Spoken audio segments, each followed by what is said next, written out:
আজ পুতুলের school tiffin pack করব নতুন টিফিন বক্সে। আর নতুন কিছু স্কুলে নিয়ে যাওয়া মানেই একটা ভীষণ আনন্দের ব্যাপার। আগেই বলে রাখি, টিফিন বক্সটা কিন্তু আমরা কিনিনি, ওর জন্মদিনে গিফট পাওয়া।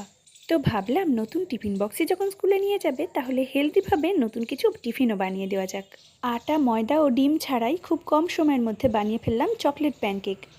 একটা মিক্সিং জারের মধ্যে নিয়ে নিচ্ছি 2 কাপ ওটস, সেটাকে খুব ভালোভাবে ব্লেন্ড করে পাউডার বানিয়ে নেব। এবার ওই ওটসের পাউডারের সঙ্গে মিক্সিং জারের মধ্যে দিয়ে দেবো 1 কাপ চিনি। চিনির বদলে আপনারা এখানে জাগরি পাউডারও ইউজ করতে পারেন। দুটো পাকা কাঁঠালি কলা ছোট ছোট টুকরো করে দেব। দিয়ে দিচ্ছি ছোট বাটির 1 বাটি আমুল দুধ, হাফ চামচ বেকিং পাউডার আর 2 চামচ দেব কোকো পাউডার। আমি এখানে হাফ কাপেরও একটু কম সুজি দিয়েছি, এটা একেবারেই অপশনাল, নাও দিতে পারেন।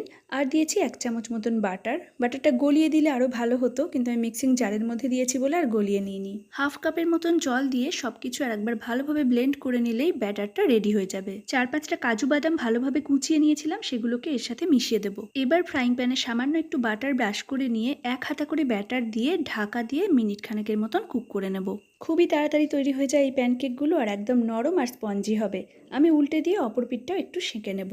সময় কম থাকার জন্য এই একইভাবে একসাথে অনেকগুলো প্যানকেক তৈরি করে নিয়েছি। কোনো রকম আটা, ময়দা, ডিম ছাড়াই এত সুন্দর হেলদি উপায়ে যে প্যানকেক তৈরি করা যায় আর এত টেস্টি হয়, বাড়িতে বানিয়ে একবার না খেলে কিন্তু বুঝতে পারবেন না।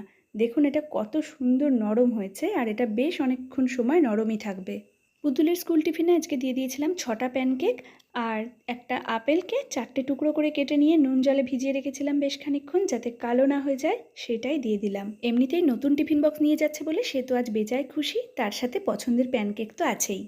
কেমন লাগলো আজকের টিফিন রেসিপিটা লাইক কমেন্ট করে অবশ্যই জানাবেন, আর ভালো লাগলে চ্যানেলটা সাবস্ক্রাইব করে পাশে থাকবেন। ধন্যবাদ।